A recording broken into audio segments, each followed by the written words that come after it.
Hello, myself Dr. S. K. Tiwari. I am heading the Department of English in DP Vipra College, Bilaspur. Bilaspur is a small town of Chhattisgarh.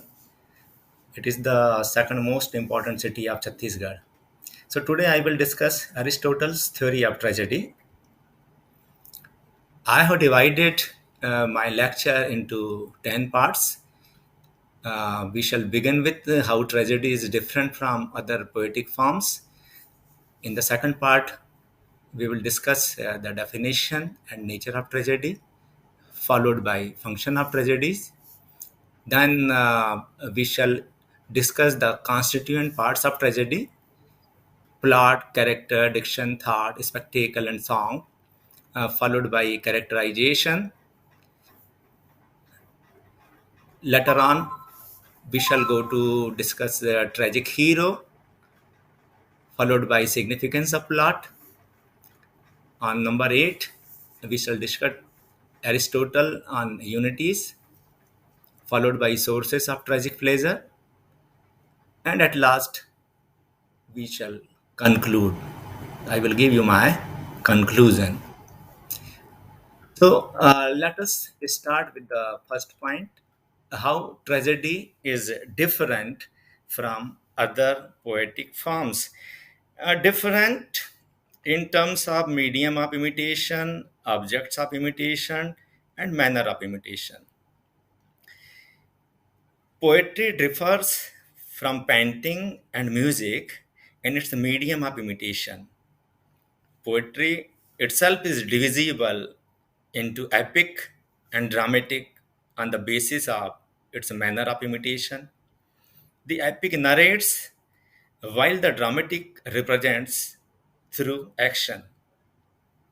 The dramatic poetry itself is distinguished as tragic or comic on the basis of its objects of imitation. Tragedy imitates man as better and comedy as worse than they really are.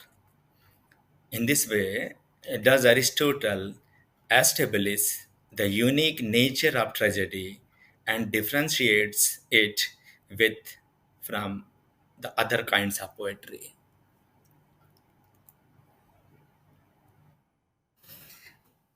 Now we come to discuss the definition of tragedy. Aristotle defines tragedy as the imitation of an action, serious, complete, and of a certain magnitude, in language beautified in different parts with different kinds of embellishment through actions and not narration, and through scenes of pity and fear, bringing about the catharsis of these emotions. This definition has wide implications. It falls naturally into two parts. The first part, from the imitation of an action to and not narration, is concerned with tragedy as one of the imitative arts and points out its medium, objects, and manner of imitation. The second part is concerned with the function and emotional effects of tragedy. Further, the definition first distinguishes tragedy from other forms of poetry. Its objects of imitation are serious actions, and hence it is different from comedy, which imitates the non serious.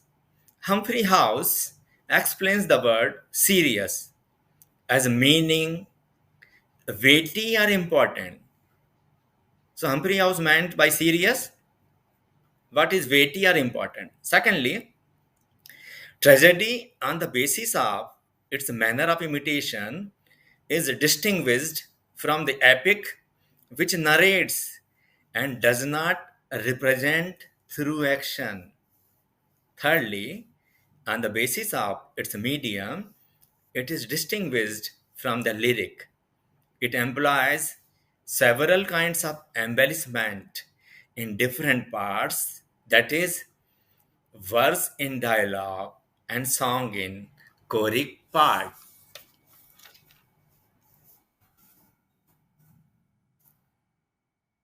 Now come to the function of tragedy.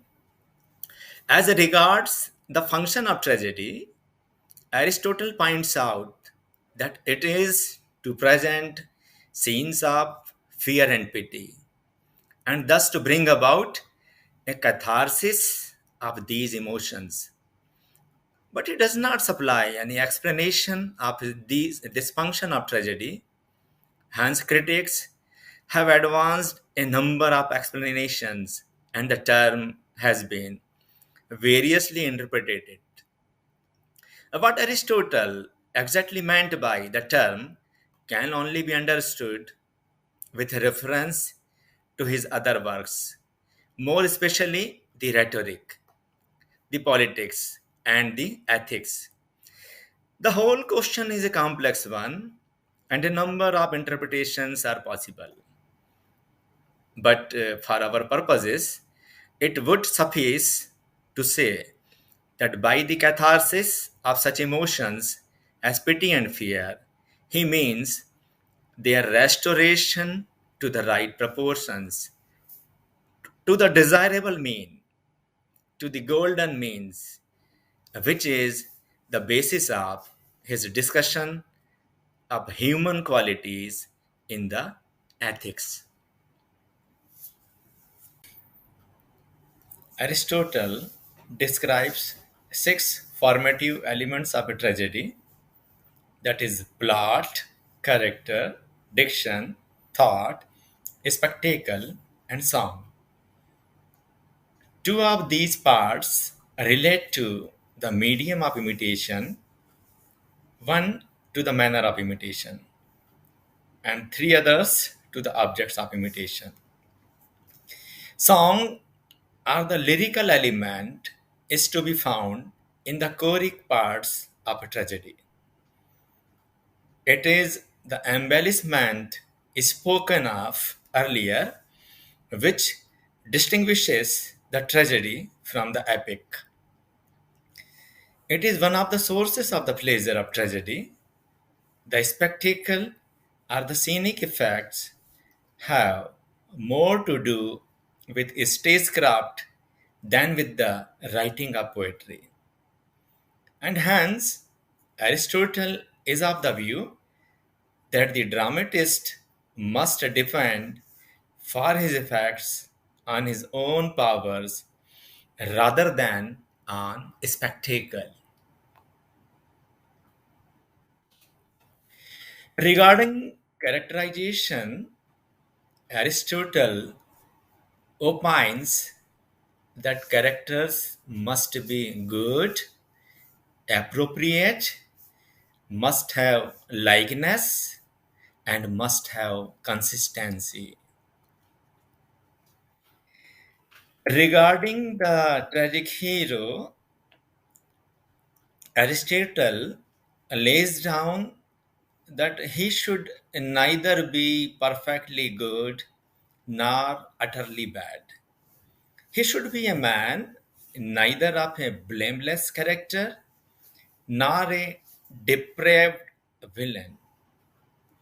He is a man of ordinary weaknesses and virtues like ourselves, leaning more to the side of good than of evil, more towards Ram and less towards Ravan, occupying a position of eminence and falling into ruin from that eminence. And falling from that eminence not because of any deliberate wickedness, but because of some error of judgment. What in Greek they say, hamartia. In short, he should be a man such as is likely to help the tragedy in performing its proper function. And what is that proper function? That is bringing about a catharsis of the emotion of pity and fear. Obviously, we feel pity and fear at the spectacle of a man like us suffering not because of some villainy but because of some error of judgment. Now, come to the significance of the plot. It is the most important constituent element of the tragedy. It is the very soul of tragedy.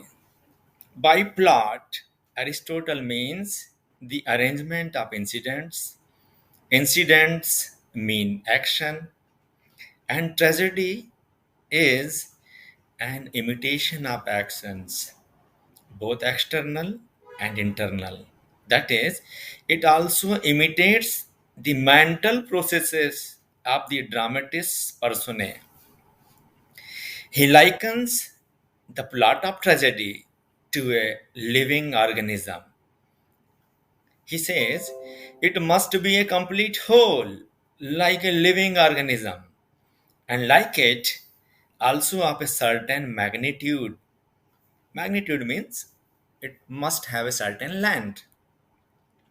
It must have the unity of a living organism, such just as in a living organism, every part is essential to the life of the whole. So, also in a tragedy, there should be nothing superfluous. Every incident must take the action a step further, and it should not be possible to remove any single incident without causing injury to the entire action. In a successful plot, the various incidents are casually related to each other. So, what is the meaning? That it should be very well woven. This unity of plot cannot arise merely by the presence of a single hero. A wide variety of incidents might befall a single individual in life, and all of them cannot go into the making of the plot. The artist must properly select and order his material and thus impart artistic unity to it. The plot should be so framed that it arouses the emotions of pity and fear. The best tragic plot is one which shows a good man, but not a perfectly good one, suffering as a consequence of some error or some fault, what we call in Greek hamartia on his own part.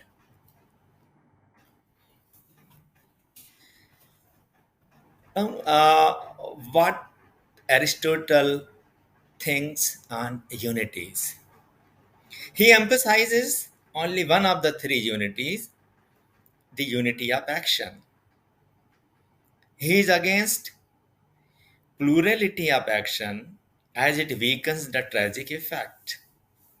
As regards the unity of time, Aristotle only once mentioned it in relation to dramatic action.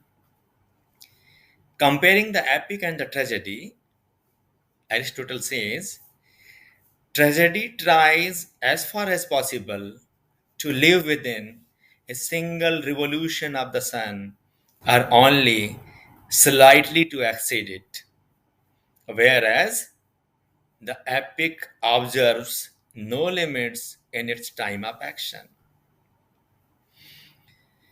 Aristotle never mentions the unity of place, not at all. He even says that it is desirable to confine the action to a single place. The doctrine of the three unities, which has figured so much in literary criticism since the Renaissance, cannot be led to his account. He is not the author of it. It was foisted on him by Renaissance critics of Italy and France. Now see the sources of tragic pleasure.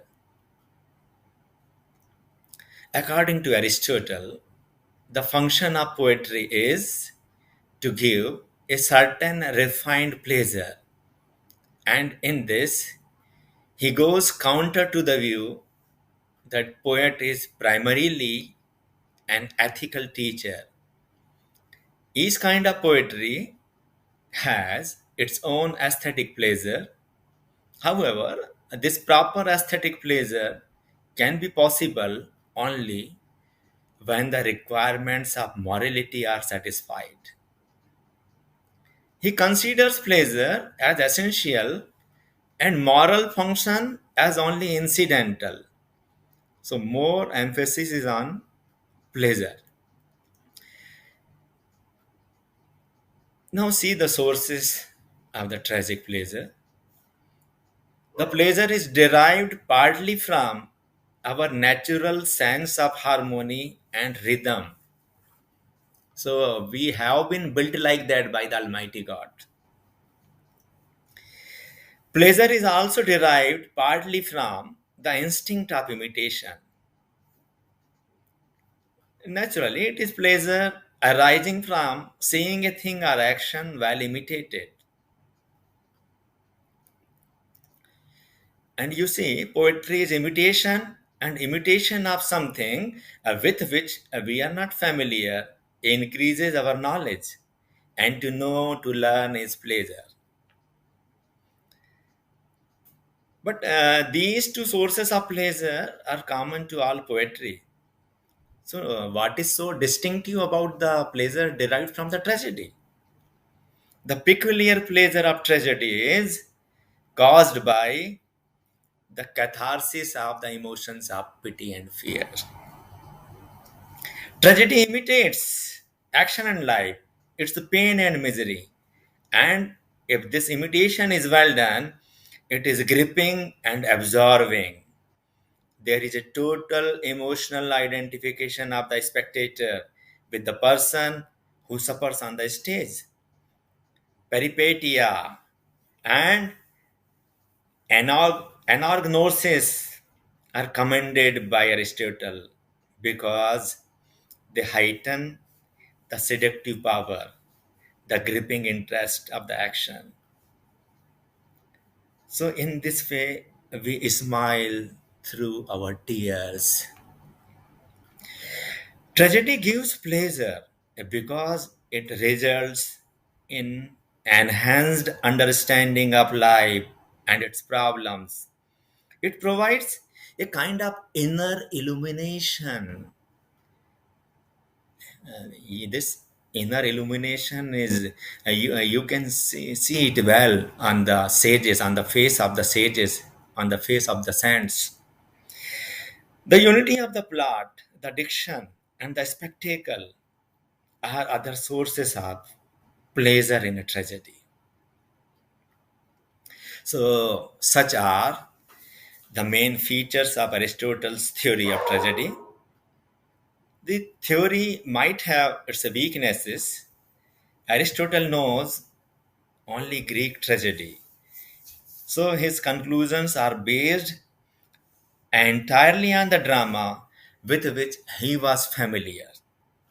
And hence, often his views are not of universal applications. But despite all that can be said against it, Aristotle's theory of tragedy is the foundation on which all subsequent discussions of literary aesthetics has most securely based itself. Aristotle's views might have been challenged, but their history is the history of tragedy. So we can challenge his views, but we cannot challenge the history of the literary criticism because history of Aristotle's theory of tragedy is the history of tragedy. It is the firm foundation he gave us, and all the subsequent discussions of literary aesthetics based itself on that very foundation. That is the importance of Aristotle's theory of tragedy. Thank you.